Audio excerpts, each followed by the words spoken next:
Hola, hola, hola, hola, hola, hola.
Bien.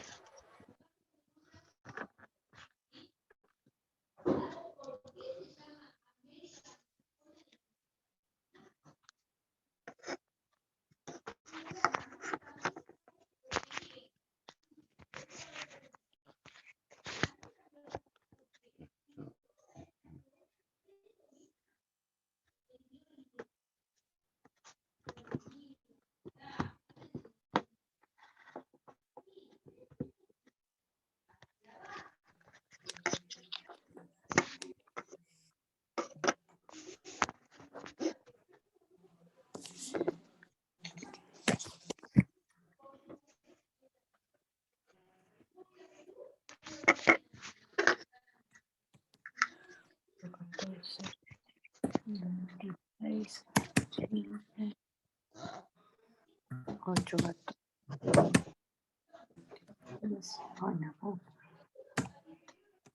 14, 26, 15.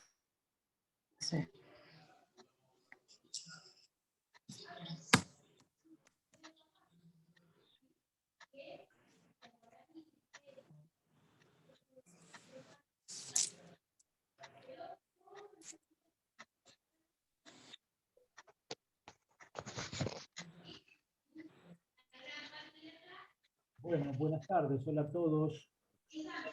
Veo que hay que ven 11 personas, así que si les parece podemos terminar para darle tiempo al resto de sus compañeros que quieran participar, que se conecten, ¿sí?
¿Se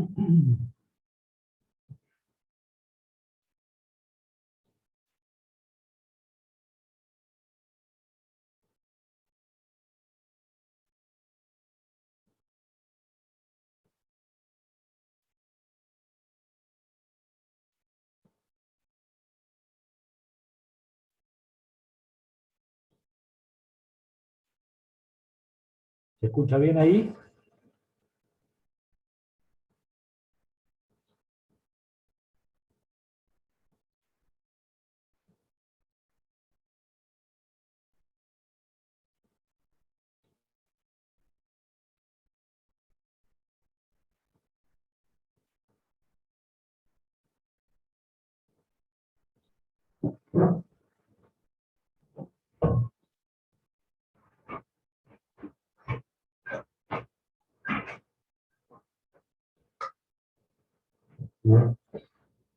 Bien, bueno, acá estamos. Hace un ratito ya que estamos esperando y no aumentamos la cantidad de participantes conectados. Así que yo diría de empezar. Hola Daniel Manetti, ¿cómo te va?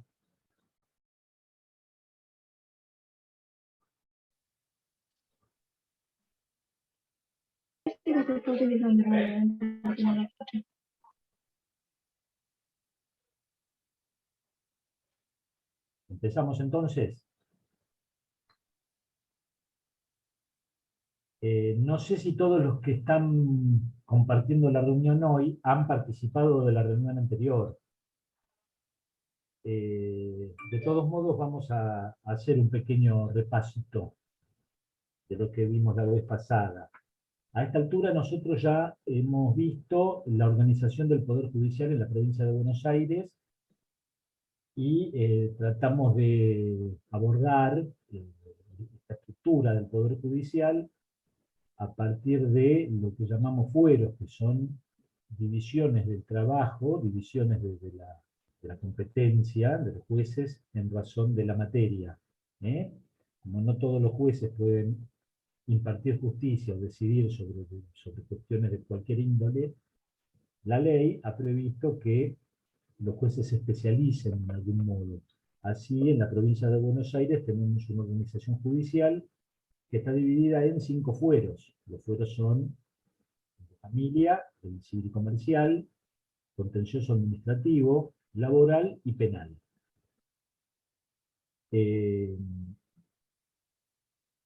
razón del territorio, vimos que el trabajo de los jueces está asignado de acuerdo a un mapa que comprende 20 departamentos judiciales. Cada departamento judicial absorbe uno o más partidos de la provincia.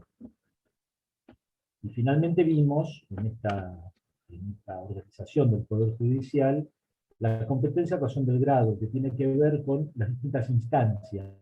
La primera instancia de acceso a la justicia, es decir, los primeros jueces que toman una decisión ante el conflicto que les es planteado, que les he llevado a conocimiento, son los llamados jueces de primera instancia. Esas decisiones que toman estos jueces pueden ser revisadas por las cámaras departamentales. Cada sala de una cámara está integrada por 3 jueces. Es decir, yo como ciudadano, tengo eso se llama la garantía de la doble instancia o del doble conforme. Yo como ciudadano, esté de un lado u otro en una contienda, sea actor o sea demandado, o sea acusado de un delito, tengo la garantía de que la decisión que tome un juez de grado, un juez de primera instancia, podrá ser revisada por vía de apelación, por la alzada, que es la Cámara Departamental, integrada por 3 jueces al menos, con lo cual yo sé que la decisión puede llegar a ser arbitraria, llegado el caso, pero puede ser revisada por otras 3 personas, por un tribunal colegiado, que es la Cámara. Eventualmente, las decisiones de las cámaras departamentales pueden llegar a ser revisadas por la Suprema Corte de Justicia de la provincia de Buenos Aires, con sede en La Plata, integrada actualmente por 7 jueces. Habíamos visto que la ley argentina, a partir de la Constitución Nacional de 1853, reformada en 1994, pero en este aspecto no se ha reformado nada, en esa oportunidad, eh, la ley argentina, digo, determina que hay cuestiones de la vida ordinaria, es decir, cuestiones de la vida en sociedad, que están reguladas por leyes o códigos de alcance nacional, ¿m? Como es el Código Penal, como son las leyes en materia aduanera, impositiva, o como es el Código Civil y Comercial de la Nación. En el Código Civil y Comercial de la Nación, que su última redacción es del año 2015, en este código se establece un conjunto importante de normas que regulan nuestra vida social. Desde quién es considerado persona, cuando una sociedad es considerada persona jurídica, o cuando uno de nosotros es persona o deja de serlo, qué derechos le asisten a esas personas, a nosotros, nuestras relaciones de familia, cuándo se considera que una persona está en matrimonio, cuándo divorciada, cuándo una persona puede ser adoptada, cuándo es efectivamente adoptada, y así un montón de relaciones que pueden ser de carácter comercial o civil. Contratos, sociedades, las cuestiones de sucesoria, cuando una persona fallece, todo eso está regulado por el Código Civil y Comercial. Eso es de alcance nacional. Y habíamos visto que las provincias administran la justicia como mejor les parece. Entonces, la forma en la que se accede al servicio de justicia, cómo está organizado ese servicio de justicia, y cuáles son los pasos a seguir por los interesados ante el servicio de justicia, todo eso lo regula cada provincia. La provincia de Buenos Aires entonces dictó oportunamente en el año 1968 el Código Procesal en lo civil y comercial. Y es lo que habíamos comenzado en el encuentro anterior a analizar más o menos detalladamente. ¿Por qué a ustedes, futuros peritos en la provincia, por qué les puede importar o interesar este tópico del Código Procesal en lo civil y comercial? Porque lo tienen que conocer, porque es el recetario, es el conjunto de normas de los pasos que van a poder dar en tanto parte de un proceso. El perito es una parte accidental del proceso. ¿Un proceso qué es? Un proceso es un encuentro, una sucesión de actos de por lo menos dos partes que se encuentran en un conflicto en un litigio judicial. El proceso civil y comercial, donde se discuten todas estas cuestiones reguladas por el Código Civil y Comercial de la Nación, que comentábamos recién, el proceso civil y comercial entonces consiste en la sucesión de actos legítimos, de actos lícitos, que celebran las partes en el marco de un proceso, es decir, en un juicio. El lenguaje llano se le dice juicio, estás en juicio. ¿Quiénes son las partes del proceso? Habíamos visto que indefectiblemente hay partes esenciales que tienen que estar, si no estuvieran no hay proceso, y esas partes son el actor o el demandante, el que le pide al juez que resuelva algo, y por otro lado el demandado, que es la persona a quien se le reclama algo. Por encima de ambas partes, por encima del actor y del demandado, en forma imparcial, está el juez. En particular, en el proceso civil y comercial, es un juez de primera instancia en lo civil y comercial. Una persona, cualquiera de nosotros, tiene una pretensión, es decir, quiero que me paguen los alquileres que me están debiendo, porque mi inquilino hace 4 años que no me paga. Quiero que me pague y además desalojarlo. Ese proceso lo inicio con el patrocinio letrado de un abogado a través de un escrito formal que se llama demanda. La demanda entonces es la redacción de la pretensión, de lo que yo como ciudadano pretendo que la justicia diga, y en la demanda tiene que estar, estoy buscando tal, en la demanda tiene que estar el nombre y el apellido del demandado, es decir, de la contraparte. Yo le pido al juez, eche al inquilino que tengo en mi casa y que no me paga, desalójelo. Le tengo que decir quién es. ¿Y para qué le tengo que decir quién es, cómo se llama y dónde vive, dónde se lo puede encontrar? Para que se pueda defender, porque hay un principio fundamental en el derecho procesal, que es la garantía de defensa en juicio. Y esto no es solamente, no lo vinculen solamente con el proceso penal, en donde el Estado acusa a una persona de haber cometido un delito. La garantía de defensa en juicio alcanza a todos los ciudadanos, sea que estén participando en un juicio ante cualquier fuero. Entonces, en el proceso civil y comercial también aplican este tipo de garantías. Una de ellas, la defensa en juicio. La garantía de defensa en juicio impone la necesidad, impone la imperiosidad de que cuando una persona es demandada, tiene derecho a saber que es demandada. No, la justicia no opera sin escuchar a ambas partes, sin escuchar a ambas campanas. Hay algunas cuestiones muy puntuales que eventualmente las podemos comentar, que operan, como se llama, inaudita parte, es decir, sin escuchar a una de las partes. Pero todas las decisiones judiciales siempre son emitidas tras haber escuchado a las partes que intervienen en el proceso. Entonces, cuando el actor plantea una demanda, que insisto, es un escrito formal, se hace por escrito, de esa demanda tiene que tener conocimiento el demandado, para saber de qué se tiene que defender. ¿Mm? Una vez que quien es demandado en un juicio civil y comercial en esta provincia, una vez que quien es demandado contesta la demanda, se dice que quedó trabada la litis, es decir, ante el juez ya está la existencia de un conflicto, ya hay dos partes que han sido escuchadas a través de sendos escritos, la demanda y la contestación de la demanda. Una vez que está trabada la litis, está establecido que hay un conflicto a dilucidar, se abre el proceso a prueba. Y en este punto habíamos visto que hay distintos medios de prueba. La prueba, genéricamente la prueba, es el acto procesal a través del cual se demuestran o se acreditan las cosas que se dicen, los hechos.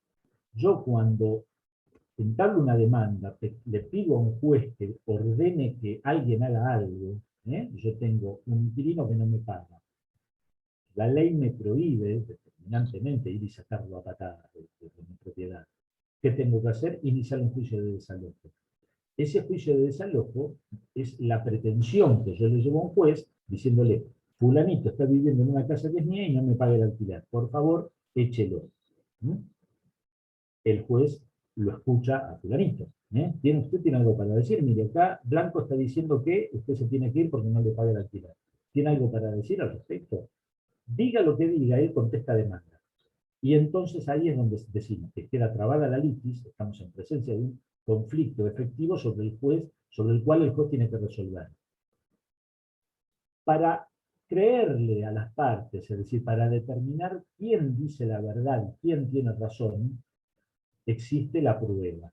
La prueba entonces es la forma de acreditar que los hechos existieron o no existieron. Es la forma de dar veracidad a mis dichos. La prueba puede ser, habíamos visto, de distintas, realizada la prueba, puede ser producida o realizada a través de distintos medios de prueba. Un medio de prueba es la prueba confesional, que consiste en lo que dice una de las partes, la prueba confesional. Otra prueba es la testimonial, que es lo que dicen las personas respecto de aquello que vieron o que escucharon. Es decir, las personas declaran bajo juramento ante el juez sobre aquellas cuestiones que percibieron por medio de sus sentidos. Un testigo cuenta lo que vio o lo que escuchó. ¿Sí? Otra prueba es la documental, consiste en cualquier tipo de documentos, nos habíamos expresado un poquito respecto de los novedosos documentos digitales que pareciera que no existen en el mundo real, pero sí existen en formato digital. Habíamos hablado de la prueba informativa, que consiste en, técnicamente se llaman oficios, son escritos, son los informes o la prueba informativa consiste en las respuestas que los organismos o las empresas le dan al juez sobre algo que le fue preguntado. Esa pregunta el juez la formula a través de un oficio judicial. Le manda una cartita, un oficio, hoy, por mail, por vía electrónica, a un banco, a una empresa, al registro civil, a cualquier entidad, a cualquier persona jurídica, a un club, a un hospital. La respuesta que se obtiene de esa pregunta o de ese oficio es prueba informativa, es un informe. Y el último medio de prueba que habíamos mencionado es la prueba pericial, que es la que más atiende a ustedes, al interés de ustedes. La prueba pericial, consistente en los dictámenes que emiten aquellas personas que fueron designadas peritos en el expediente. ¿Para qué es necesario un perito? Habíamos visto que la ley lo prevé, la necesidad del perito cuando... También por arterial y venoso del miembro inferior, superior. No escuché, no entendí nada. Tenés un venoso del miembro superior. Bien, bien. El perito es requerido cuando la cuestión a dilucidar o el tema sobre el cual tiene que resolver el juez requiere de algún conocimiento particular, de algún conocimiento especial que el juez de por sí no tiene. Entonces se acude al saber profesional de los peritos. Habíamos visto que el código, este código procesal civil y comercial, que establece los pasos a seguir en el marco de un proceso, dispone que la idoneidad del perito se acredita para aquellas profesiones que están reguladas, se acredita con solamente el título habilitante. Es decir, que ustedes, compañeros profesionales de la salud, en su mayoría, tengo entendido, ¿no? Ya han acreditado idoneidad para ejercer el cargo de perito, independientemente de que la Suprema Corte les impuso la obligatoriedad de este curso, de aprobar este curso. Una vez que ustedes acreditaron su condición profesional, la ley asume que cuentan con ese conocimiento especial que el juez no tiene, y son convocados como peritos. Teníamos que tener en claro que el procedimiento de lo civil y comercial tiene dos características que son fundamentales y que lo diferencian de otros procesos que vamos a analizar en el devenir del curso. Una característica fundamental del procedimiento civil y comercial es que es escrito. Es todo escrito. Más allá de que ahora la pandemia y el trabajo a distancia aceleró este proceso de informatización. Más allá de que hoy por hoy la tendencia es que el expediente sea digital, es decir, que exista dentro de un sistema informático, más allá de eso no deja de ser escrito. Lo que uno hace en una computadora es escribir. Las resoluciones de los jueces son por escrito, es decir, el proceso es fundamentalmente, exclusivamente escrito. Y la otra gran característica del proceso civil y comercial es que avanza a impulso de parte. Es decir, el juez no va a hacer nada que las partes no se lo pidan. Necesariamente ambas partes, actor y demandado, tienen que estar impulsando el proceso permanentemente. ¿Cómo es una forma de impulsar un proceso civil y comercial? La patada inicial la da la presentación de la demanda. La forma ordinaria, natural, en la que sigue su camino ese proceso, es la contestación de la demanda. Ahí es donde el actor le tiene que pedir al juez, que como el demandado contestó la demanda, que abra el proceso a prueba. Porque el juez solo de por sí no lo va a hacer porque no está obligado a hacerlo. Es a impulso de parte. Entonces, una vez que está trabada la litis, son las partes los que le tienen que hacer notar al juez que el expediente ya está en condiciones de ser abierto a prueba. ¿Me explico? Es importante que entiendan esto, que cada paso que se va dando en el expediente es porque alguna de las partes lo pidió. El juez de por sí solo, de oficio, no hace nada. Una vez que está la apertura a prueba, el juez ordena la producción de la prueba, los abogados de las partes son los que se ocupan de esto, se toman las declaraciones testimoniales, se libran los oficios pidiendo los informes que haya que pedir,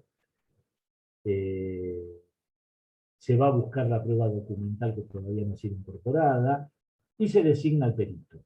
Al perito lo designa el juez, echando mano a una nómina, porque ustedes, como peritos, van a poder trabajar bajo dos órbitas, o de dos maneras diferentes. Una, ser perito de parte. Este certificado que se les va a extender una vez que terminemos este curso, los habilita para inscribirse como perito ante la Suprema Corte. Eso va a servir para trabajar como perito de oficio. Pero también pueden trabajar como perito de parte. El hecho de que ustedes sean peritos inscritos en la Corte los habilita a que una parte en un proceso los proponga como perito de parte. A ver, no sé si soy del todo claro. Quizás con algún ejemplo. Eventualmente, estamos en el marco de un proceso civil y comercial, es decir, una demanda por los daños sufridos en el marco de un accidente de tránsito, tramita en un expediente civil y comercial. Yo demando a una persona, porque hemos sufrido un accidente de tránsito, eso me dejó cierto grado de incapacidad física, y le demando, porque manejaba el auto que me atropelló, a que me causó esos daños, le demando una cantidad de dinero en concepto de indemnización. Esos son los hechos. ¿Cómo pruebo yo los hechos? ¿Cómo pruebo que efectivamente he sufrido cierto porcentaje de incapacidad en mi cuerpo? A través de una pericia. Entonces yo mismo, como parte actora, propongo al doctor Hernán Reich, acá veo el nombre de uno de ustedes, a cualquier médico, lo propongo como perito de parte. Cuando el juez abre a prueba, es decir, cuando el juez quiere ver si efectivamente yo tengo el grado de discapacidad que digo tener, llama a mi perito para que emita su dictamen. Por otra parte, el demandado puede proponer a su propio perito de parte. Y aparecerá el nombre de algún otro de ustedes, determinando mi grado de discapacidad. Después el juez evalúa si los dos informes son iguales o no lo son. Les puede citar para preguntarles, eso lo vamos a ver después. Eso es si trabajan como perito de parte, o si no pueden ser designados de oficio. En el mismo ejemplo, yo demando daños y perjuicios por un accidente de tránsito, y le pido al juez que para establecer el grado de discapacidad que sufrí, designe perito de oficio.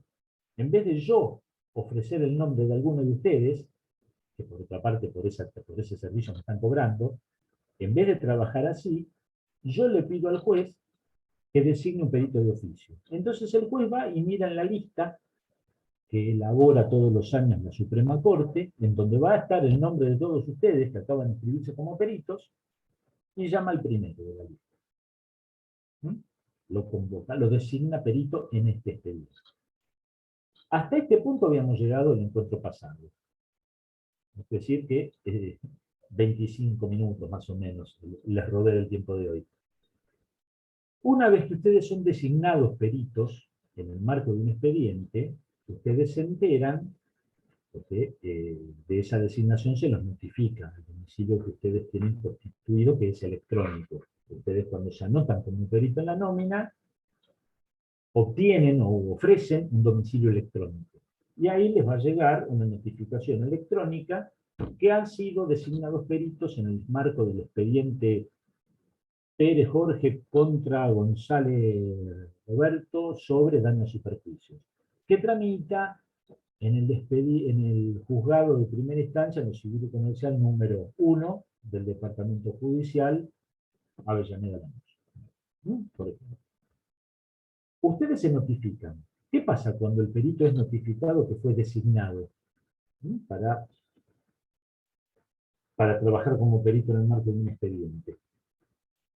Tiene 3 días de plazo para ir y aceptar el cargo. Esa aceptación del cargo hoy también es electrónica. En la aceptación del cargo es un escrito sencillo en donde ustedes ponen sus datos, que después vamos a ver cuáles son los datos específicamente que tienen que volcar, y simplemente le comunican al juez, manifiestan que aceptan el cargo para el que fueron designados. Eso es todo. Puede pasar que pasen los 3 días y ustedes no hayan comparecido, que no hayan aceptado el cargo. Puede pasar eso, porque si justo estás con algo que te imposibilite, con una enfermedad, de viaje, en épocas normales, ¿no? No en épocas de pandemia. En épocas normales, si estás de vacaciones, si estás de viaje, entonces esa notificación capaz que ni siquiera la viste porque estás de vacaciones. En ese caso, si pasan los 3 días y el perito no acepta el cargo, el juez designa otro perito en su reemplazo y a ustedes, como modo de sanción, entre comillas, lo ponen último en la lista. Es decir, es como si hubieran hecho el trabajo sin haberlo hecho y sin posibilidad de cobrarlo. ¿Sí? Van a la cola de vuelta. ¿Se entiende? En todo escrito judicial, esto lo voy a mencionar ahora porque, bueno, ya que hablamos de una posible presentación del escrito de aceptación de cargo, les digo cuáles son los datos que tienen que estar en esa presentación. Pero en todas las presentaciones que hagan como peritos van a tener que poner en el encabezado, en el primer párrafo, después del señor juez, su nombre y apellido, la especialidad, perito médico, no sé, lo que fuera, el número de matrícula profesional, el número de legajo previsional. Ustedes hacen aportes, en tanto profesionales, hacen aportes quizás en la caja provincial o ANSES. Bueno, tienen que poner el número de aportante, el número de legajo previsional, el número de quit, el número de ingresos brutos si ejercen en provincia. Para trabajar como perito en provincia tienen que poner el número de ingresos brutos y la situación frente al IVA. El domicilio real, el lugar donde efectivamente viven, y el domicilio constituido, que hoy por hoy es electrónico. También les piden ahora, a modo de novedad, un teléfono celular de contacto, el número de teléfono celular. Todos esos son los datos que van en el encabezado. Entonces, hemos mencionado cómo quedaba el tema este del domicilio constituido, ahora nos quedamos, es mucho más sencillo, con la idea esta del domicilio electrónico. Todos los que actuamos de alguna manera en el marco de un expediente, vamos a tener un domicilio electrónico. Entonces llegamos al punto en donde me designaron perito y acepté el cargo. Cualquier profesional puede ser perito en cualquier expediente. Bueno, no. ¿Por qué no? Porque hay ciertas normas que la ley prevé para garantizar la imparcialidad de los profesionales que intervienen en el juicio. A fin de garantizar esa imparcialidad, los jueces están sujetos a ciertas causales de excusación o recusación en el marco de un expediente. Es decir, yo, como ciudadano, ¿puedo entablar un juicio ante el juzgado cuyo titular es mi hermano o mi papá? Bueno, no se puede. Este tipo de veda, este tipo de restricciones también alcanzan a los peritos. Las causales se llaman de recusación o de excusación. La recusación es planteada por la contraparte.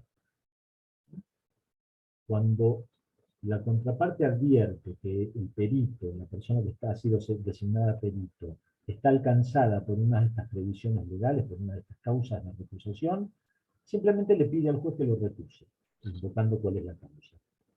Que ahora las vamos a ver cuáles son las causas. En cambio, la excusación parte desde uno mismo. A mí me designan perito en el marco de un expediente y una de las partes es mi hermano, yo mismo me excuso. Yo digo, no, señor juez, no acepto el cargo porque no puedo, porque estoy alcanzado por una causa de excusación. ¿Se entiende? La excusación parte de uno mismo, la recusación la invoca la contraparte. ¿Cuáles son estas causales, estos impedimentos para ejercer como perito? Uno es el parentesco. En los poquitos ejemplos que mencioné recién, he hablado de mi hermano, mi padre. Efectivamente, el parentesco. No cualquier parentesco. Es el parentesco hasta el 4º grado de consanguineidad o 2º de afinidad. Parentesco hasta el 4º grado de consanguineidad involucra a los padres, a los abuelos, a los tíos, a los primos, a los hermanos, a los hijos, a los nietos, y de afinidad hasta el 2º grado es el cónyuge, los suegros y el hijo del cónyuge, los hijos del cónyuge. Es decir, no es ilimitada el parentesco. La causa de excusación o recusación en razón del parentesco no es ilimitada. Alcanza hasta el 4º grado de consanguinidad o 2º de afinidad. Para no marearlos, para no pretender que memoricen una regla que está escrita por otra parte, acuérdense que son estos: padres, abuelos, tíos, hermanos, hijos, nietos, cónyuges, suegros, hijos del cónyuge, y los primos. Primo a lo que llamamos primo hermano, ¿no? Que tiene el mismo apellido, a lo que sea de línea materna, pero es el primo hermano, no el primo segundo, no. El primo segundo está más lejano en este grado de parentesco. ¿De quién no puede? Es decir, el pariente tiene que ser el perito en este caso, que es el objeto de recusación, sujeto, mejor dicho, de recusación, no puede ser pariente de las partes, de alguna de las partes, o de sus mandatarios o letrados. No puede ser pariente de las partes, sus mandatarios o letrados. Puede ser pariente de otro perito, puede ser hermano de un gestor, puede haber un montón de parentescos. Lo importante es que no sea pariente en los grados estos que mencionamos de alguna de las partes o de sus abogados. Ese es el eje. Tampoco puede tener el perito o sus parientes en los grados mencionados anteriormente interés con ese pleito u otro similar.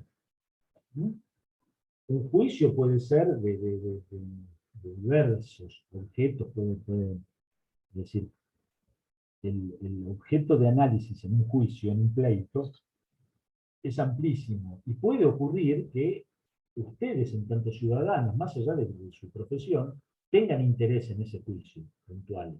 En ese caso no pueden trabajar como peritos. Y si su hermano tiene interés en ese pleito, tampoco pueden ser como peritos en ese pleito.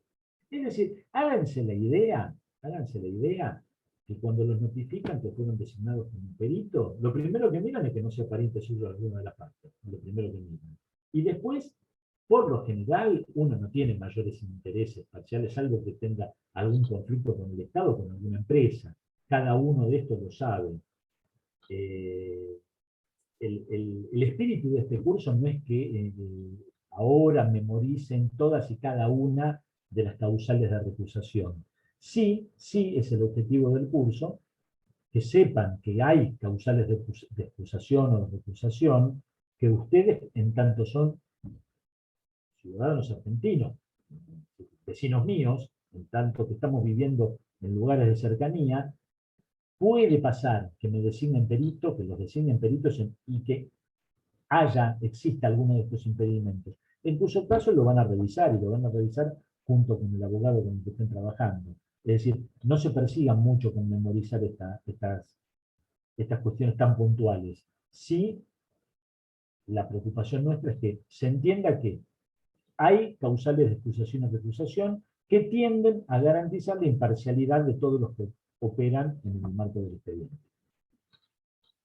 El perito no puede tener pleito pendiente con las partes. No puede tener un juicio abierto por un lado y ser perito de ese tipo por otro. Tampoco puede ser deudor, acreedor o fiador de las partes.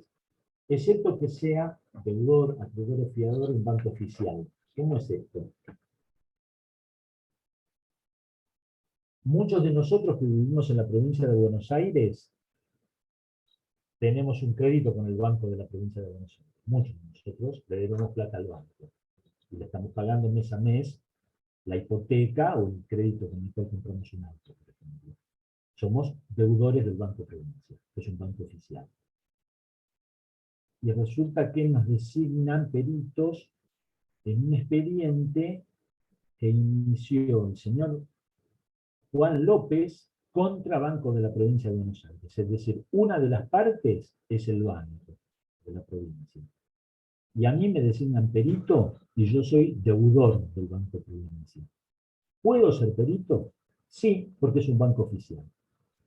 La previsión acá está dada para la actividad privada. Si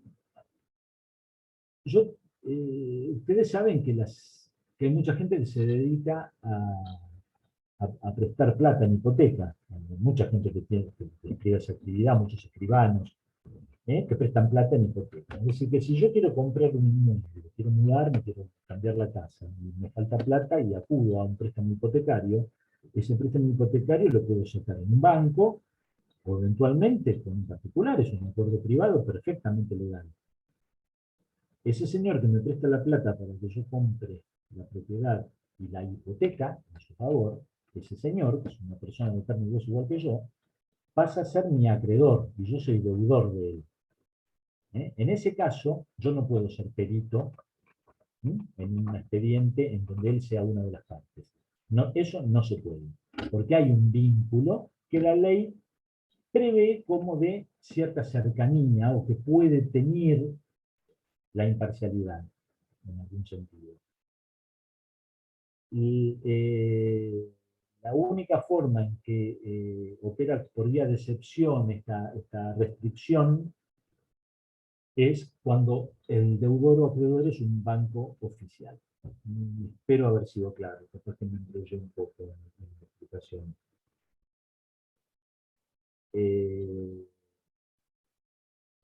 El perito es sujeto de recusación cuando ha emitido dictamen u opinión antes de aceptar el cargo. Esto lo vemos más o menos con frecuencia con la cuestión mediática. Vieron que cuando hay algún hecho que por sus características, algún hecho generalmente policial, o un hecho de familia, con esta gente mediática que por ahí ventilan todas las cuestiones inherentes a su divorcio y a la tenencia de los menores en un programa de televisión, y hay gente que se la pasa desfilando por todos los programas de televisión de Chimentos, y están ventilando esas cuestiones que, bueno, que quizás hagan a la vida familiar por lo pronto, ¿no? Entonces toda la prensa y todo el mundo se está enterando de las vicisitudes y los detalles del divorcio de dos personajes públicos, y quién tiene derecho a tener los niños, y que si uno le pegaba o no le pegaba a los chicos, y todo ese tipo de cosas que se ventilan efectivamente en los procesos de familia, en el ámbito judicial, y que, bueno, estamos presenciándolo con bastante frecuencia a que se ventilen en la televisión. Es muy posible que alguno de ustedes, como especialista, lo convoquen a un programa de televisión, inclusive que le paguen una buena cantidad de guita por participar como panelista, especialista en, no sé, el licenciado en psicología, el licenciado fulano de tal, doctor en psicología, o doctor en medicina y es psiquiatra, y entonces tienes una voz autorizada para hablar del daño que le ocasionan a los menores, las discusiones de los padres, qué sé yo. Imagínense cualquier cuestión judicializable en la cual ustedes pueden llegar a emitir opinión, y que esa opinión sea de carácter público. ¿Sí? Bueno, si uno emitió una opinión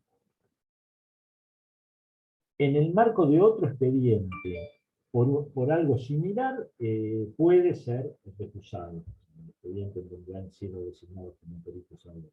Esto es improbable para el especialista médico, es bastante improbable, pero yo lo encuentro muy probable para los profesionales de la salud mental, Y para los especialistas en criminalística, cuando los hechos policiales cobran tanta relevancia mediática, y entonces aparecen especialistas hablando por todos lados, es posible que alguno de ellos emita una opinión y después sea convocado como perito. Esto le pasa a los peritos criminalísticos. No puede quien es designado perito tener amistad o enemistad manifiesta con alguna de las partes. Odio o resentimiento o enemistad que se manifieste por hechos conocidos. Entonces, como digo, me designan perito, lo primero que miro es el apellido de las partes, a ver si son parientes, o son mis amigos íntimos o enemigos, socios, acreedores, deudores, ¿entiende? Una vez que el perito es designado y no es recusado por no existir ninguna de estas causales, llegará el momento en donde le pidan que emita su dictamen. El perito emita el dictamen y concluiría la labor pericial. Hay un sinnúmero de cuestiones que pueden ocurrir en el medio, antes de emitir el dictamen, antes de que el dictamen le sea requerido. Ya zafamos de la recusación, es decir, no tuve que excusarme ni me recusaron. Bueno, ¿qué pasa? ¿Qué me puede pasar? Tengo que saber que me pueden remover. Me pueden remover, es decir, me pueden echar del expediente. ¿Cuáles son las causas de remoción? Que está todo esto que estamos hablando está previsto en la ley procesal, en el Código Procesal del Civil y Comercial. Hay una cantidad de artículos que específicamente enumeran estos supuestos. Las causas son de remoción. La renuncia sin motivo atendible. Esto es lo que en derecho se llama norma boba, porque renuncia sin motivo atendible, es decir, el perito es el que renuncia, y como no invoca un motivo atendible, el juez lo echa. Es en tanto absurdo. ¿Qué más da? Si el perito cuando renuncia lo que quiere es desvincularse del expediente. ¿Qué más da? Que quede removido o renunciado. Pero bueno, la ley lo creía así. Son motivos de remoción, entonces la renuncia es sin motivo aparente. Rehusarse a dar el dictamen, porque ustedes le van a pedir el dictamen y van a tener un plazo para presentarlo. Rehusarse a entregarlo es eso, es ser remiso, es tardar en entregarlo, no presentarlo oportunamente. ¿Qué implica la remoción? ¿Qué significa que removido, que me rajaron del expediente? ¿Cuáles son las consecuencias? El reemplazo por otro perito.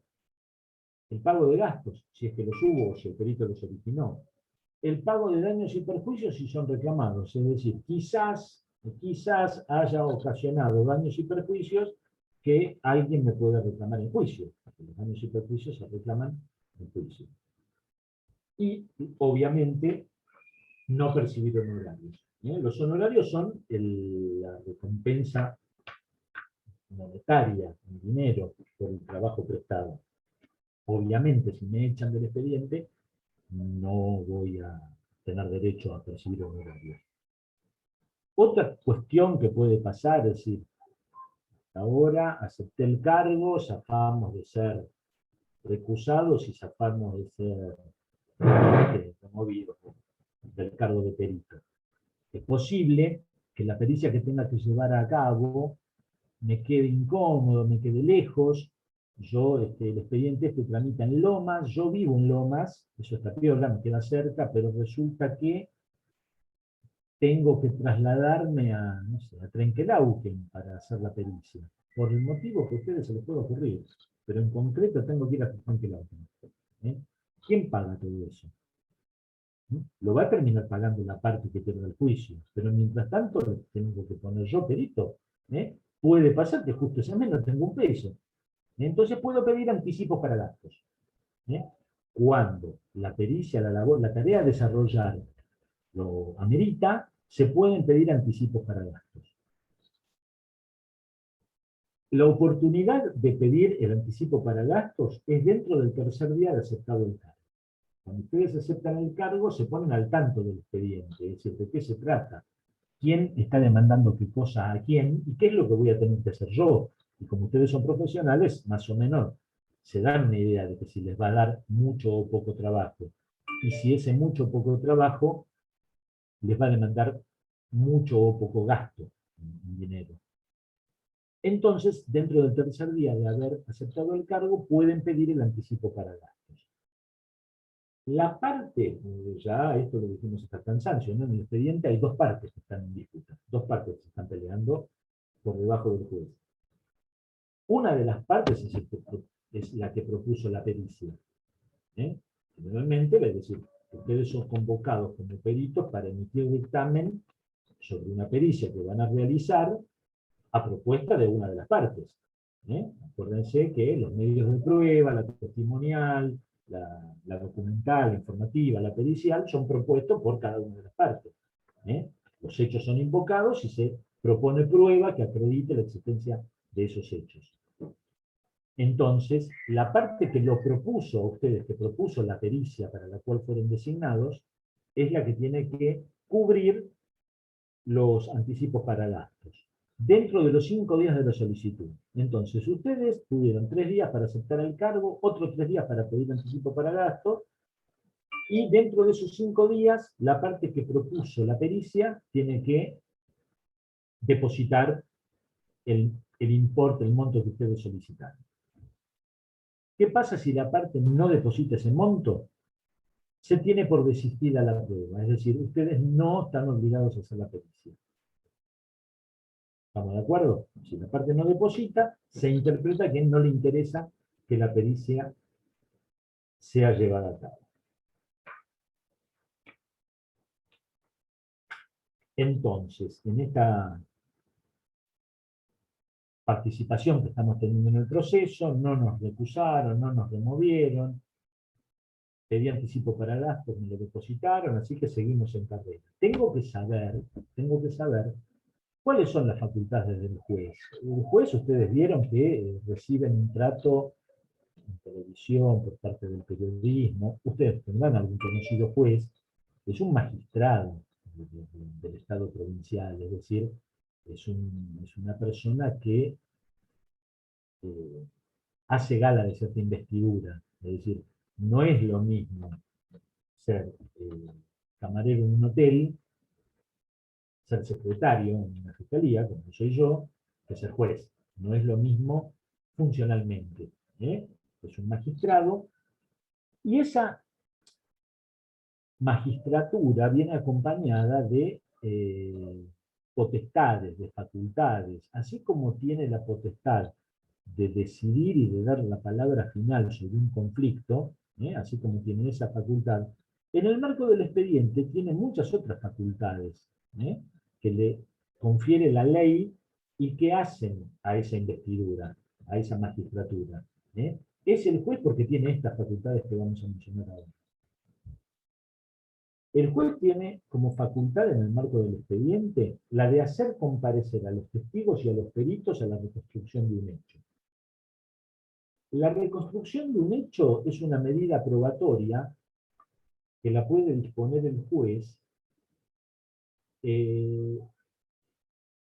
y se lleva a cabo in situ, se dice. Ustedes vieron que los abogados hablan mucho en latín.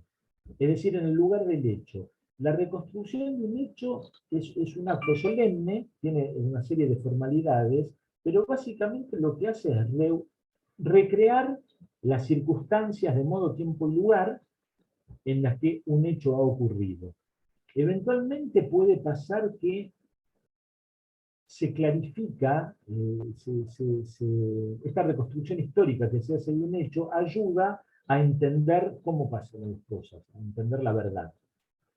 Imagínense, ya que estamos con los accidentes de tránsito, un accidente de tránsito en donde hay 1 o 2 testigos que vieron lo que pasó, está una parte que es la demandante, que es la que sufrió el accidente, y la parte demandada, que es la que manejaba el auto, un par de testigos que han visto lo que pasó y ya lo contaron en el juicio, un perito ingeniero mecánico que va a determinar la dinámica del hecho, cómo se movieron el vehículo y las personas, para determinar cómo terminaron, y bueno, alguno de ustedes, perito médico, para establecer el grado de discapacidad. Y si es posible que ese golpe, tal cual lo están contando como ocurrió, haya desencadenado la lesión que desencadenó. En fin, vicisitudes propias de las cosas que se discuten en el juicio. Y resulta que el juez no termina de compensarse, que la prueba producida no alcanza. Entonces se dispone la reconstrucción del hecho.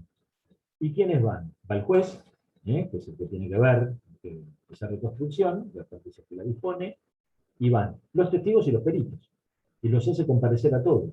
Y en ese hacer comparecer significa que si no vas, y si te cita y no vas, te manda el patrullero y que te traiga la policía. El hacer comparecer significa eso, significa el auxilio de la fuerza pública, en el caso.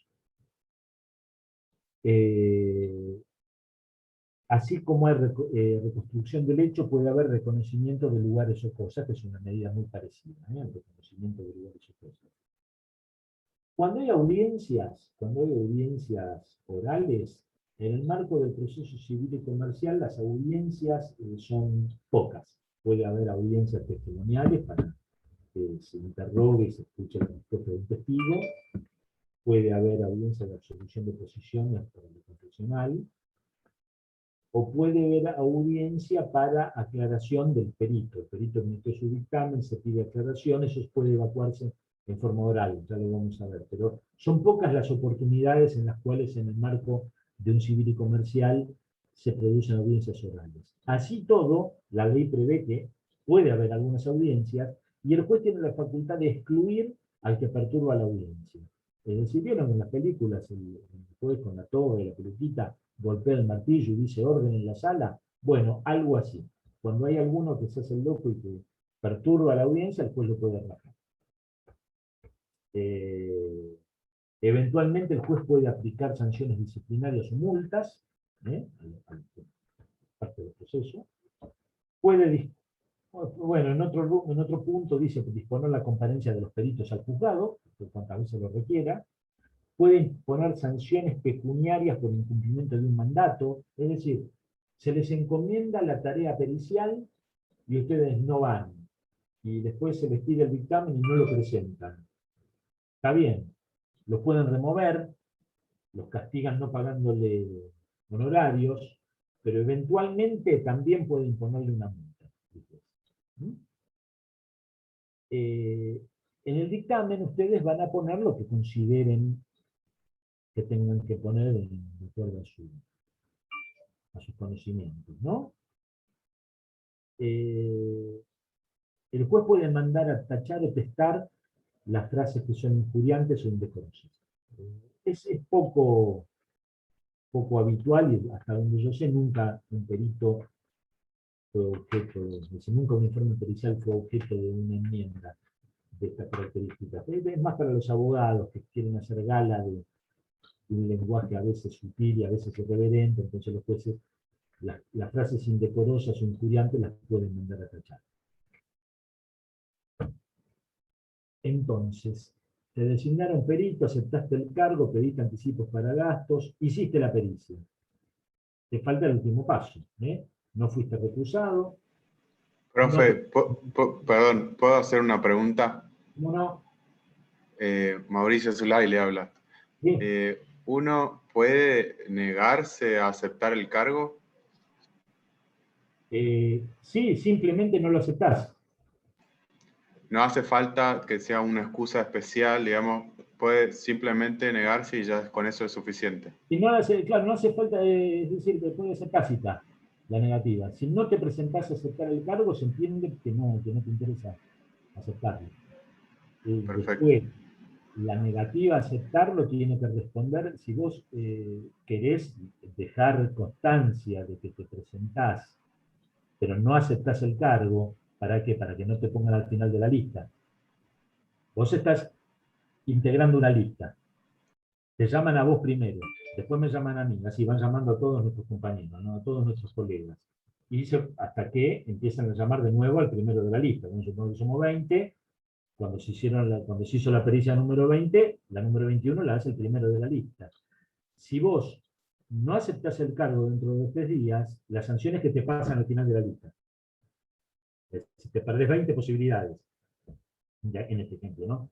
De acuerdo. ¿Qué pasa pasa si vos no querés aceptar el cargo, pero no querés ir al final de la lista?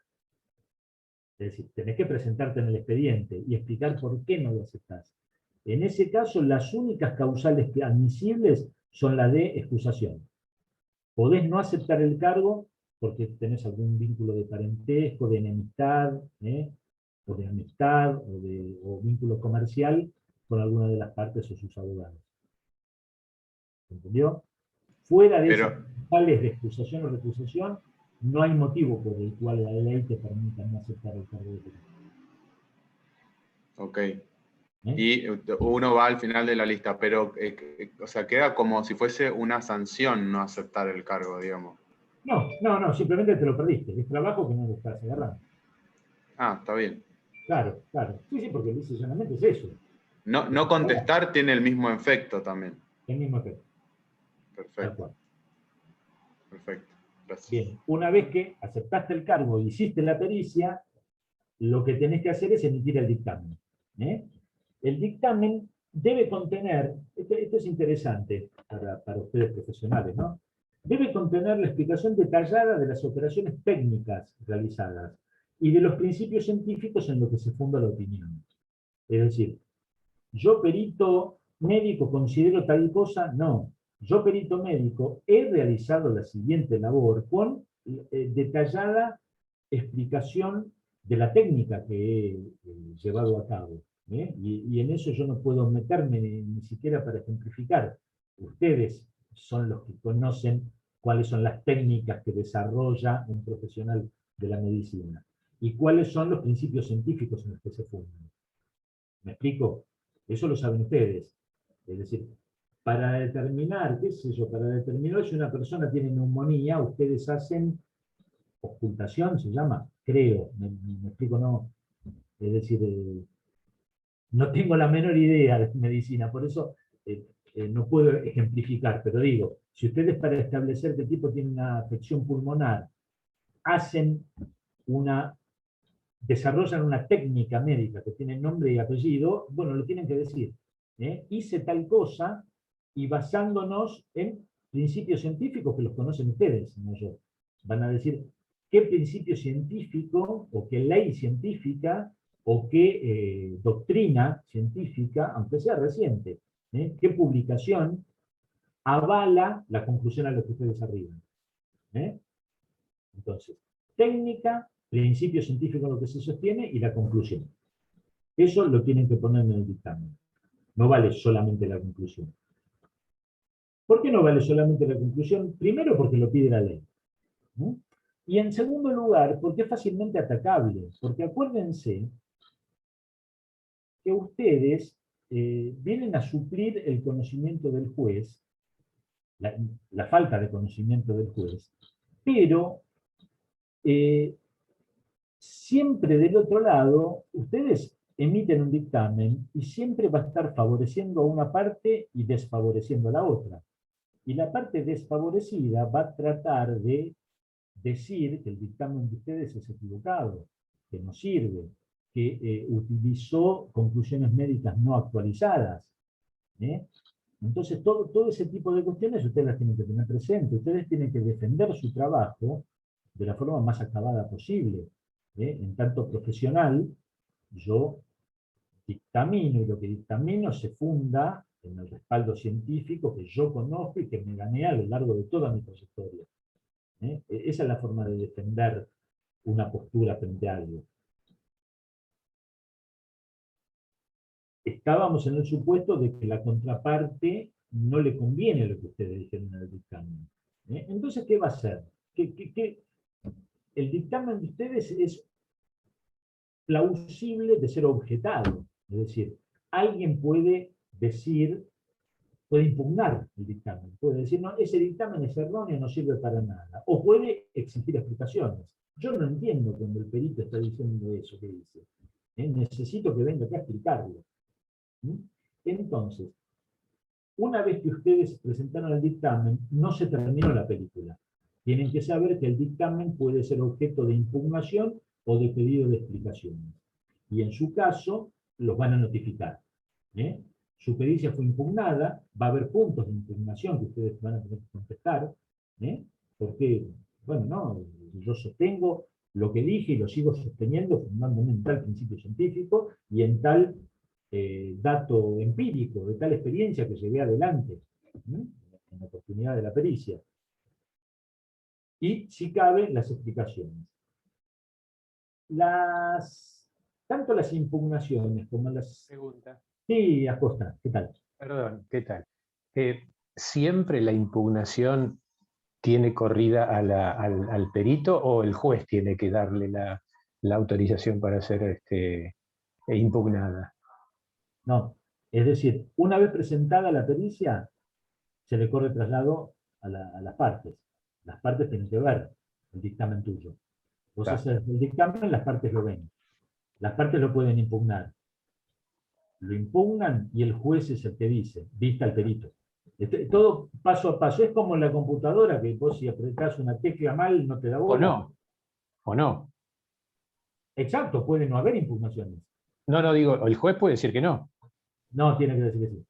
Sí, siempre. ¿Sabés por qué? Porque es un conocimiento que él no lo tiene. Está bien. Por eso están convocados ustedes. Claro. Y por este principio de defensa en juicio, si la parte dice, no le entiendo al perito, el juez no puede decir, hermano, si no entendés, jodete. No. Si no le entendés, tenés derecho a entenderlo. Que venga el perito para acá.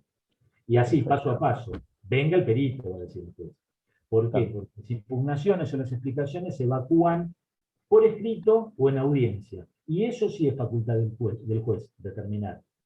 Si celebramos una audiencia oral, en donde viene el impugnante y viene el perito, o simplemente el perito contesta por escrito. Eso lo decide el juez, es facultativo. ¿Qué pasa si el perito no va a la audiencia o no contesta en el tiempo que se le dio para contestar? Pierde derechos honorarios total o parcialmente. Y no está mal que sea así, porque si el dictamen él ya lo hizo, y después lo que no quiere es ir a la audiencia a brindar explicaciones, eso no quita que el dictamen lo haya hecho. Entonces, parte de su trabajo merece ser cobrada. Pero, acuérdense, si hay audiencia, impugnación, explicación y no voy, no me van a pagar lo mismo. Pierdo parte de eso. Este dictamen, recién habíamos mencionado que el juez no sabe de qué está hablando. Yo tampoco, yo soy abogado de una de las partes, leo el dictamen.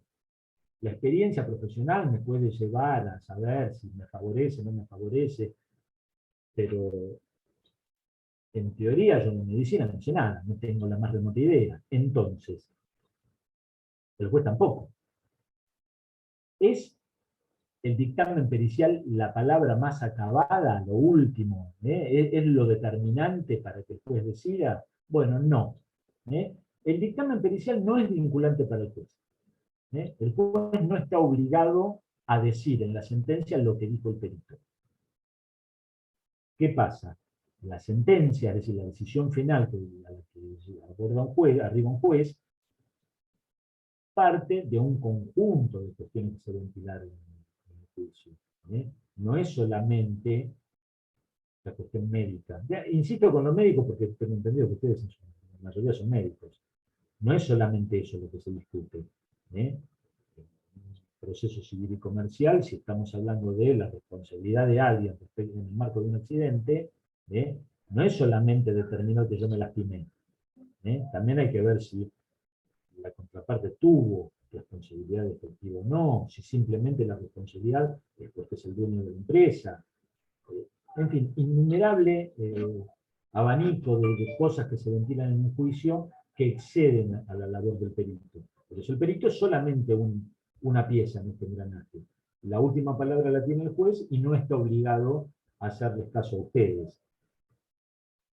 Entre las cosas que se tienen en cuenta, y esto lo dispone la ley, ¿qué es lo que tiene que tener en cuenta el juez con relación al dictamen pericial?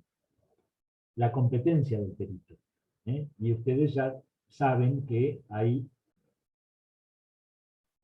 profesionales más encumbrados que otros, que gozan de cierto prestigio. Bueno, esa competencia ustedes se la van a ganar el juez la tiene en consideración. La tiene que tener en consideración.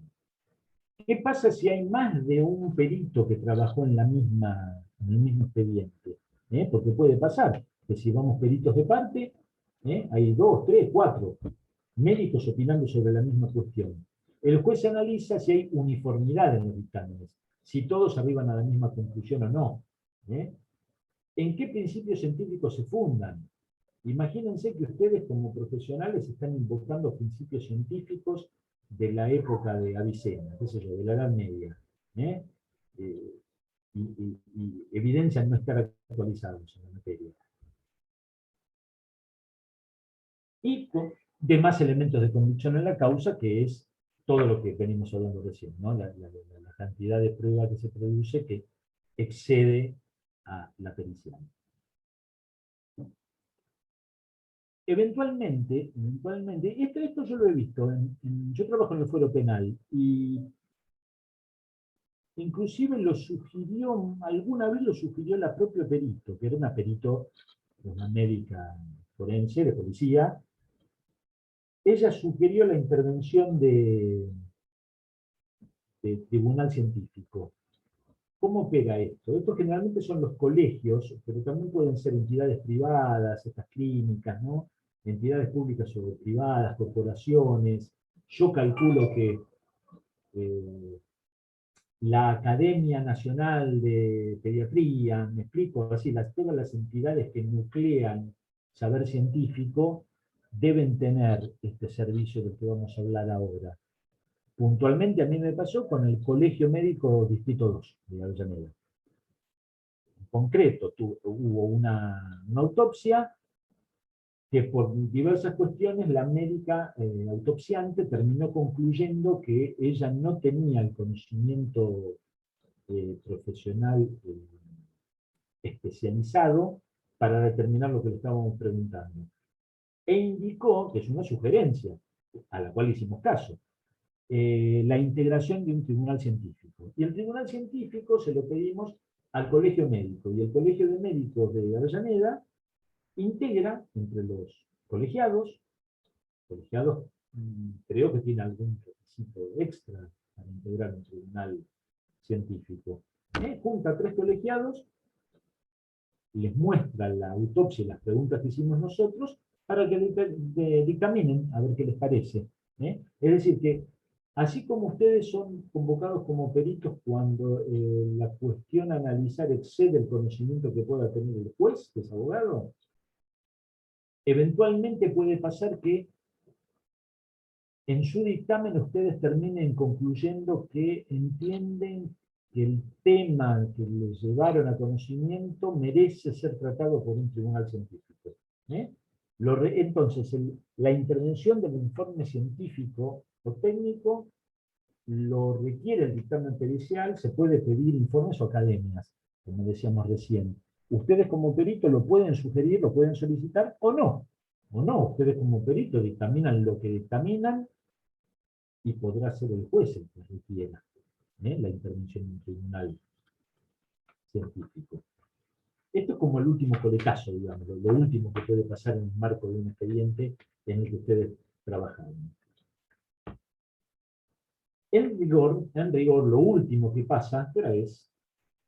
Bueno, estamos bien, ¿no? ¿Están cansados? ¿Están aburridos? Cara, más o menos. Vamos cerrando. Ustedes fueron designados, aceptaron el cargo, hicieron la pericia, emitieron el informe, fueron a la audiencia para salvar las impugnaciones, no fueron recusados, no fueron removidos, pidieron anticipo para gastos, se lo dieron, todas las variables que pudimos ir manejando, entregaron el dictamen, terminaron el trabajo. Solo les falta cobrar. En la sentencia, que es la decisión final del juez sobre el caso que les he dado conocimiento, en uno de los puntos de la sentencia, el juez resuelve darle la razón al actor o a la demandada, a uno al otro, condenar al demandado en la suma, al pago de la suma de tanta plata, en concepto de indemnización por daños y perjuicios, en fin, lo que decida que a ustedes no les importa. Lo que sí les importa, en tanto haber trabajado como perito en el expediente, es el punto en donde dice regular los honorarios del perito fulano de tal, por la labor profesional desarrollada, en la suma de tanta plata. A ustedes, alguien, el que perdió el juicio, automáticamente les está debiendo ese monto que dice. Eventualmente, la parte que pierde el juicio va y deposita los honorarios de los abogados, el monto de la indemnización y los gastos, ¿qué dicen? Costos y costas del proceso, se refiere a este tipo de cosas. Los honorarios profesionales. Los honorarios que le han regulado los peritos. Esto no pasa nunca. Que quien perdió el juicio vaya y pague y deposite y todo. No pasa nunca. Lo que sí pasa siempre es que el que salió condenado apela a la sentencia. Entonces esa resolución va a ser revisada por la Cámara. Y a ustedes eso les representa una dilación en el tiempo. Por eso es que, por eso y porque en este país hay inflación. Entonces, sabiendo que ustedes no van a cobrar inmediatamente, y que en este país hay inflación, con estos dos datos, lo que se hace es regular los honorarios en una unidad que no es monetaria, no son pesos. Una unidad de medida que se banca al paso del tiempo. Que se llaman IUS, I latina US, IUS. El IUS es una unidad de medida que es un porcentaje del sueldo de un juez. Esto se va actualizando todos los meses.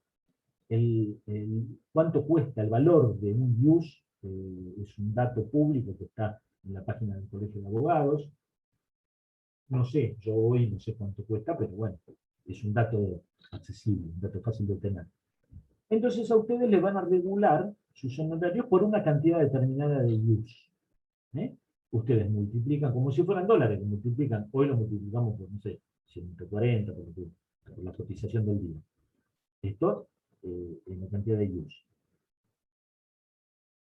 Y así como la parte perdidosa en un juicio apela a la resolución, y la resolución va apelada por todo, también los honorarios. Quizás puede apelar solamente los honorarios. Cualquiera sea la apelación, a ustedes les implica una dilación en el tiempo. Pero eventualmente puede ser que ustedes apelen los honorarios, porque consideren que son bajos. Hicieron un trabajo que ustedes solo saben cuánto vale, cuánto les llevó, y resulta que le fijan el honorario muy por debajo de sus expectativas. Consideran que tendrían que cobrar más. Entonces, así como la parte perdidosa puede apelar los honorarios por altos, porque considera que la regularon mucho ustedes pueden apelar los honorarios por bajos. La apelación de honorarios se hace. Es un escrito que lo presentan una vez que se notifican de la regulación de honorarios, es decir, de la sentencia. Presentan el escrito en el mismo juzgado que dictó la sentencia. Apelo honorario por bajos. Ese es el título. Señor juez, todos los datos que hablamos hoy. Fulano de tal, perito médico, en expediente tal y tal, ingresos brutos, negocio previsional, quit, IVA responsable de inscrito, todos los datos esos, domicilio electrónico, teléfono celular. Vengo en este acto a notificarme de los honorarios que me fueron regulados a fojas tal y los apelo por bajos. Eso es todo lo que tienen que decir, que apelan por bajos. Esa apelación de honorario, ¿qué implica? La apelación es un recurso que pretende que la decisión del juez sea revisada por la Cámara. Es decir, el juez va a leer, este cree que le regulé poco de honorario, pero el juez no puede hacer nada, no puede decir, bueno, tenés razón, te pago el doble. No puede modificar la decisión, porque la ley no prevé esa solución. La solución que la ley prevé cuando el perito considera que le están pagando poco es la apelación de honorarios por bajos. Entonces, con ese escrito que ustedes presentan, insisto, en el mismo juzgado donde tramitó el expediente, el juez manda el expediente a Cámara, concede el recurso y lo manda a Cámara. Y será la Cámara la que diga si el trabajo de ustedes les vale más o vale menos. ¿Está bien? Ese escrito de apelación de honorarios lo pueden hacer ustedes por derecho propio, sin patrocinio letrado de abogado. Su calidad de perito lo habilita para apelar los honorarios. Muy distinto, y este es el último punto que vamos a ver del proceso, muy distinto es el proceso de ejecución de honorarios, que esto es lo que lamentablemente suele pasar. La parte perdidosa apela. La Cámara le puede dar la razón o no. Si la Cámara confirma la sentencia, es decir, a mí me condenan a pagar una millonada de plata porque le causé daños a alguien, apelo esa decisión. Y la Cámara confirma, es decir, dice, no, no, el juez tiene razón, usted tiene que pagar tanta cantidad de plata. Yo ya no tengo más derecho patalero, tengo la garantía de la doble instancia cumplida. Me condenaron en primera instancia y la Cámara. No tengo a nadie a quien recurrir, y tampoco tengo un peso, o si lo tengo no lo quiero poner. Es decir, cuando una persona pierde un juicio, el que gana necesita imperiosamente que esa persona sea solvente. Ahí hay una frasecita vieja, ya no me acuerdo, estaba en algún libro de derecho que decía, para que exista la justicia, tiene que haber una sentencia condenatoria y un condenado solvente. Son todas palabritas jurídicas, pero, es decir, sí, tiene que haber un juez que me dé la razón, y que el que me debe plata la tenga, porque si no, estoy al horno. Hay infinidad. Después esto Marcelo, que está en la profesión, en el ejercicio de la profesión, lo puede contar. Infinidad de casos en donde nadie termina bien un mango porque el que tiene que pagar no tiene. Existen mecanismos para asegurarme de a la larga cobrar, porque una persona puede estar insolvente hoy, pero el día de mañana puede aparecer algo, puede heredar algo, puede ser que no tenga líquido y que no tenga peso, pero es dueño de 3 casas, 4 departamentos y 6 autos, no lo sé. Es decir, hay herramientas para terminar cobrando. Ese cobro de una sentencia, yo decía que una sentencia, cuando me condenan a mí a pagar, automáticamente lo convierten a la contraparte en mi acreedor. Es como que yo hubiera firmado un pagaré, un cheque. Esa ejecución de la sentencia, precisamente es un proceso ejecutivo. Este código del que estamos hablando, el Código de Procedimiento de lo Civil y Comercial, te dice cuánto tienen que durar los juicios. Y hay distintas clases de procesos. Está el proceso sumario, el ordinario y el ejecutivo, que es súper corto. El proceso ejecutivo consiste en la ejecución de un instrumento ejecutivo, precisamente.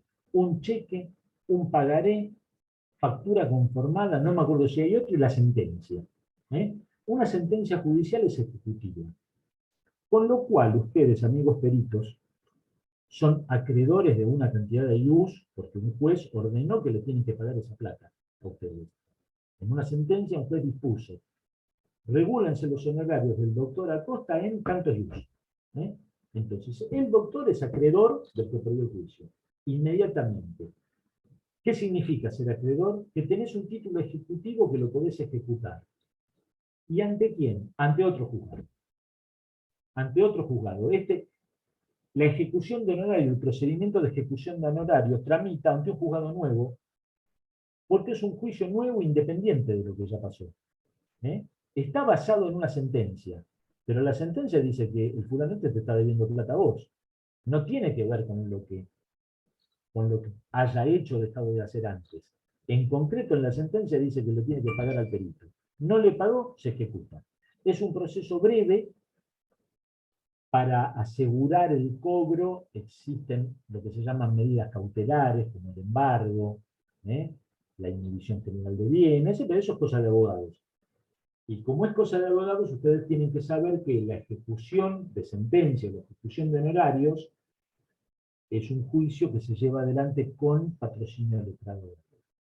No lo pueden hacer ustedes por sí mismos, por derecho propio. Van a tener que entablarlo con el patrocinio letrado de un. Y bueno, Hasta acá he llegado yo. Los invito a que si quieren hacer alguna pregunta, más allá de la incomodidad de la virtualidad esta, que realmente yo me siento muy, muy raro y muy despistado. Danielito, ahorita el micrófono.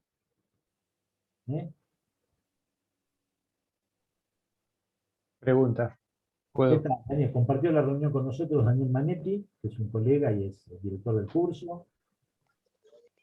¿Qué tal, chicos? Sí, creo que algunos ya me conocen. José, ¿cómo andás? ¿Qué tal? ¿Qué Sí, tal? Bien. Hernán. Sí, sí. Todo bien, todo bien. No, ¿qué puedo agregar? Que haya dicho el maestro Blanco, no puedo agregar nada. Olvídense. Bueno, Está todo dicho. Respecta por mi al derecho yo y lo máxime al derecho procesal.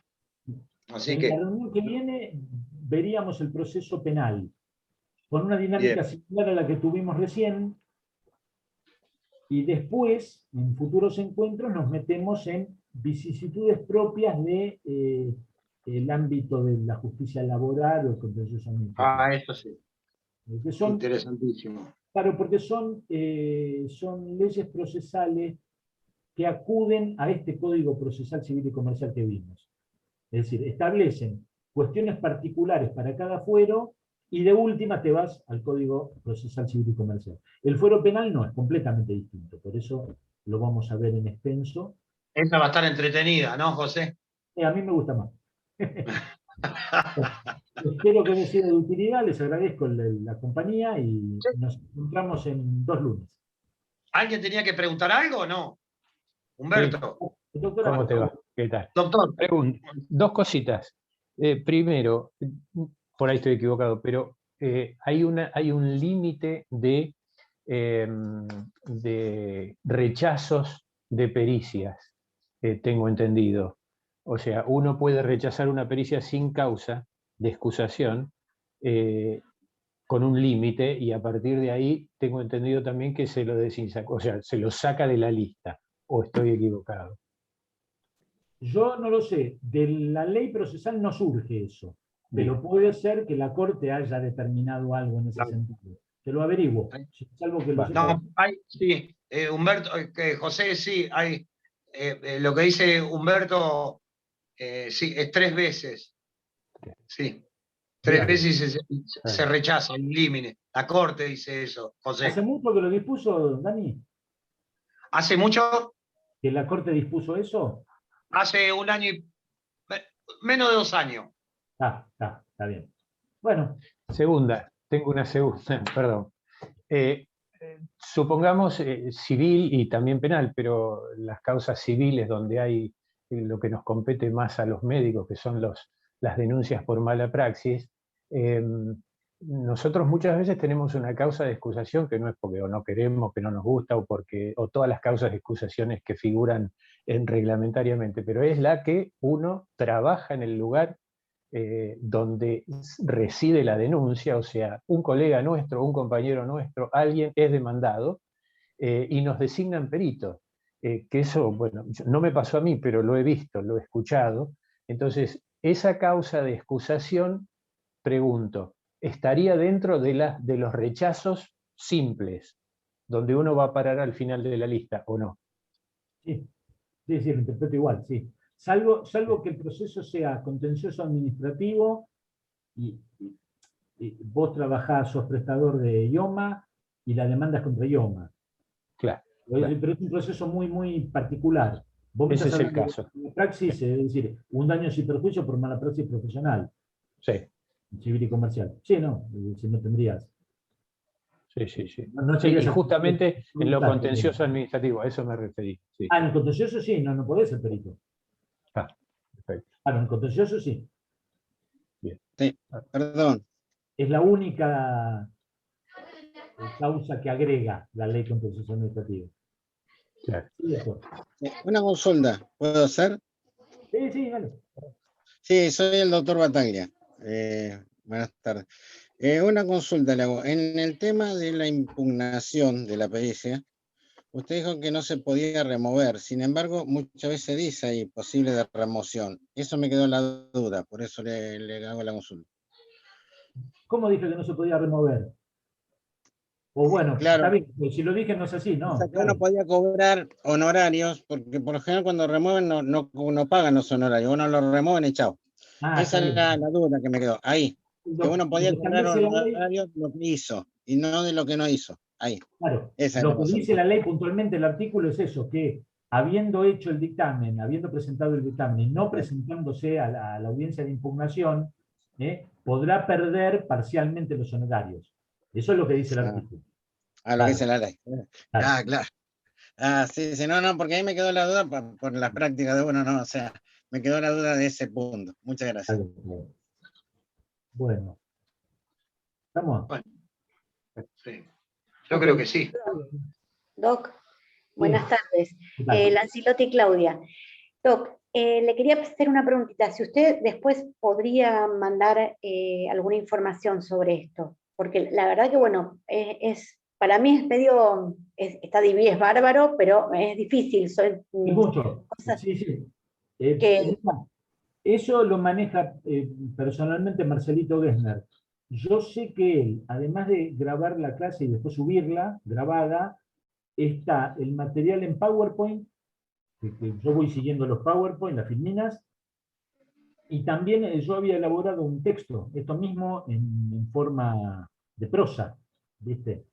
perfecto. Sí, no Perfecto. sé cuál es el criterio de él para ir subiendo ese material. Sí, Bueno. veo que lo va poniendo en el grupo. Bueno, muchísimas gracias, Yo Doc. aviso que está la inquietud esta. Sí. No, perdón, también creo que va a un grupo o a un mail general, me parece. A una plataforma, no me salía, perdón. A una plataforma. Igual el doc se va a hacer saber, Doc, quédese tranquila. Me parece que lo pone en la plataforma para que ustedes consulten. ¿Sabe? Perfecto, gracias, Doc. Ok. No, al contrario. Bueno, José, listo. gracias por todo. Estamos en contacto, nos vemos pronto. Muchas gracias. Gracias, chao, Muchas chao. gracias. Chao, gracias. Hasta luego. Chao. Gracias, chao. Chao.